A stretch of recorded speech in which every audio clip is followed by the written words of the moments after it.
Nosso grupo é composto por Luiz de Carlo, Maria Laís e Clarice Ali, e nós vamos abordar sobre os tratados internacionais e seus aspectos gerais. Mas primeiro, o que são os tratados internacionais? São acordos formalizados entre dois ou mais estados soberanos ou entre estados e organizações internacionais, com o objetivo de estabelecer normas e regras de conduta para as relações entre eles, podendo abranger diversos temas como direitos humanos, comércio, meio ambiente, segurança, entre outros, e a partir disso podemos abordar mais sobre. Os tratados internacionais e costumes internacionais são duas fontes do direito internacional que estabelecem obrigações e direitos entre Estados. A principal diferença entre eles é que um tratado é um acordo escrito, formalmente concluído entre Estados ou organizações internacionais, enquanto um costume é uma prática aceita como lei entre Estados, mesmo que não seja formalmente escrita.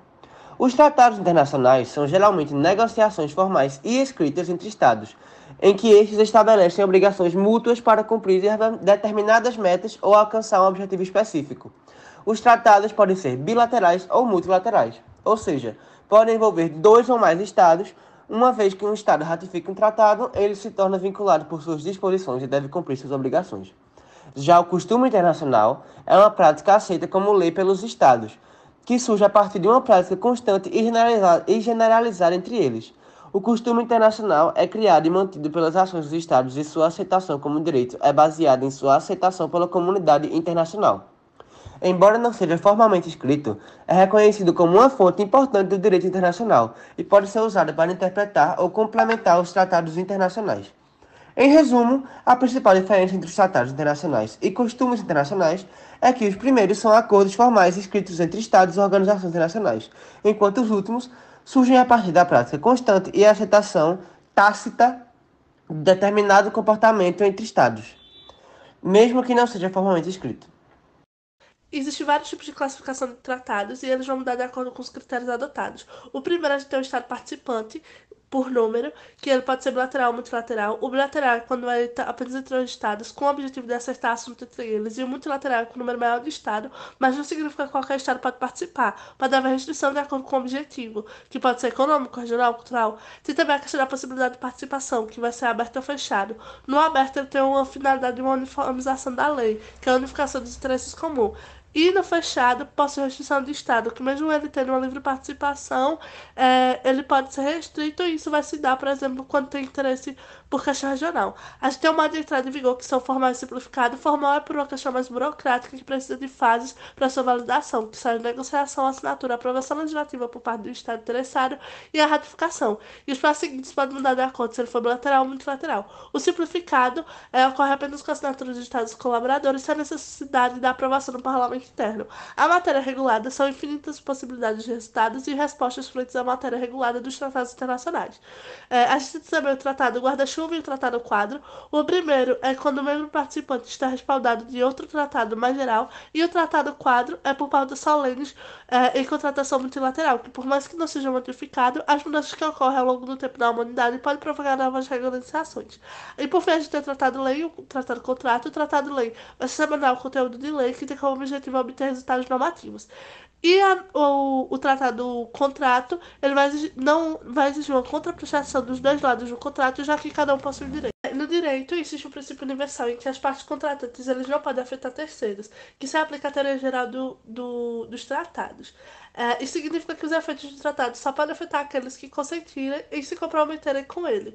E um Estado não membro não pode fazer exigências em relação à execução das normas, pois é considerado um terceiro. Mas na prática, quando eles definem ou mudam algo na jurisdição entre as partes, isso pode influenciar e afetar os terceiros Estados, causando algum efeito. O primeiro efeito é o difuso de reconhecimento de uma situação jurídica objetiva, que é quando um tratado cria uma nova situação jurídica entre os Estados partes, isso pode afetar e ser obrigatório para outros Estados que não fazem parte do acordo. E essa repercussão ocorre porque não há uma obrigação automática de reconhecer a situação legal que tem ocorrido entre países no direito internacional, que não é centralizado e não possui uma autoridade superior. Segundo, a gente tem o efeito de fato de repercussão sobre o terceiro Estado das consequências do tratado, que é em um tratado bilateral, o terceiro Estado ele pode sofrer consequências diretas referentes a um tratado anterior, que é onde é uma das partes. No entanto, a cláusula da relação mais favorecida estabelece que as partes devem dar o mesmo tratamento ou mais benefício que possa ser contemplado a qualquer Estado no futuro com o objetivo de manter a igualdade entre os países interessantes. E em terceiro, a gente tem um efeito jurídico na atribuição de obrigações e na concessão de direitos a terceiros Estados, que trata quando terceiros Estados assumem obrigações no âmbito internacional em relação à conclusão de um tratado entre outras partes. Nesse caso, as obrigações assumidas só podem ser revogadas ou modificadas com o consentimento das partes de tratados e do terceiro Estado, a menos que tenha acordado de outra forma. Se isso ocorrer, o acordo colateral será consolidado em um tratado separado. Nos tratados, a gente também tem a questão da anulabilidade e nulidade. A anulabilidade ela vai se configurar em 4 formas. O primeiro é quando o governo exprime anuência ao tratado sem ter a base no direito interno. Isso é, a ratificação de um compromisso internacional pelo Executivo pode violar uma norma constitucional relacionada à competência para concluir tratados, levando a sua anulação devido a um consentimento irregular por uma das partes envolvidas. E também a questão do erro, que se o Estado ou a organização concorda com o tratado com base em um erro essencial, seu consentimento pode ser anulado. O erro deve ser fundamental para que o Estado pudesse concordar com as obrigações do tratado e estar relacionado à natureza do ato. Se o erro puder ser comprovado, o Estado poderá invocá-lo para anular seu consentimento. Tem também a questão do dolo, que é quando o Estado ou a organização é enganada por outra parte ao concordar com o tratado, tornando um ato ilícito. Se puder provar que o consentimento foi obtido através de dolo, o tratado pode ser considerado inválido e sem efeito jurídico.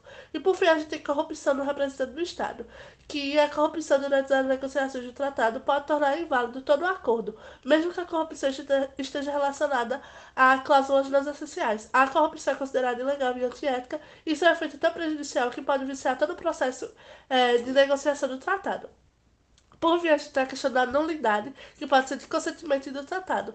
A nulidade do consentimento é obtida por meio de ameaças e é considerado inválido, e nenhum efeito jurídico é produzido. O consentimento é nulificado e é como se nunca tivesse existido. Isso é considerado mais grave do que os casos de corrupção, e nos tratados multilaterais apenas o consentimento do Estado é anulado e não necessariamente o tratado em si. E por fim, a gente tem a nulidade dos tratados, que ela é absoluta de um tratado, que pode ocorrer de 2 formas: por ameaça de uso de força e quando há conflito com normas imperativas do direito internacional. Um tratado é considerado nulo desde o início quando há coerção ou desrespeito às normas imperativas pré-existentes. Quando há coerção sobre o representante do Estado, a nulidade se refere apenas ao consentimento do Estado envolvido na coerção. Tratados desiguais, celebrados entre Estados muito diferentes em termos de poder e influência, também podem ser considerados nulos. Em resumo, somente o uso ilegal da força pode validar um tratado, mas a celebração de um tratado desigual também pode ser considerada inválida em alguns casos. A inconstitucionalidade dos tratados ocorre quando as disposições de um tratado internacional conflitam com as normas constitucionais de um Estado.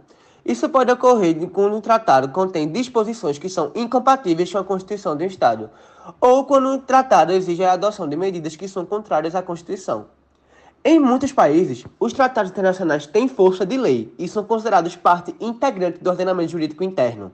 No entanto, se um tratado contém disposições que entrem em conflito com a Constituição prevalece sobre o tratado.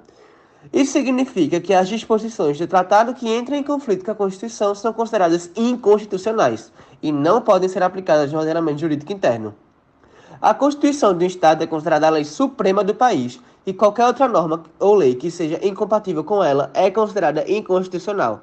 Portanto, se um tratado é incompatível com a Constituição de um Estado, as disposições de tratado que conflitam com a Constituição devem ser consideradas inconstitucionais e não podem ser aplicadas.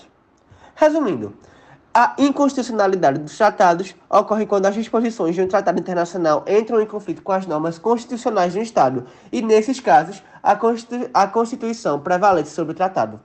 Os tratados internacionais podem ser encerrados de diversas formas, tais como execução total do objetivo, onde o tratado é considerado encerrado quando todas as suas disposições são cumpridas pelos Estados envolvidos, ou quando há um acordo entre as partes, onde os Estados envolvidos podem chegar a um acordo mútuo para encerrar o tratado antes do prazo previsto ou quando já foi cumprido seu objetivo. Pode haver uma retirada ou denúncia, quando o Estado pode decidir unilateralmente retirar-se do tratado ou denunciá-lo, quando as normas neles contidas não são mais relevantes ou quando há conflitos entre suas leis nacionais. É importante destacar que a retirada ou denúncia deve seguir as formalidades previstas no próprio tratado ou na Convenção de Viena sobre o direito dos tratados. Ou um descumprimento, onde um Estado pode considerar o tratado encerrado em caso de descumprimento pelas outras partes.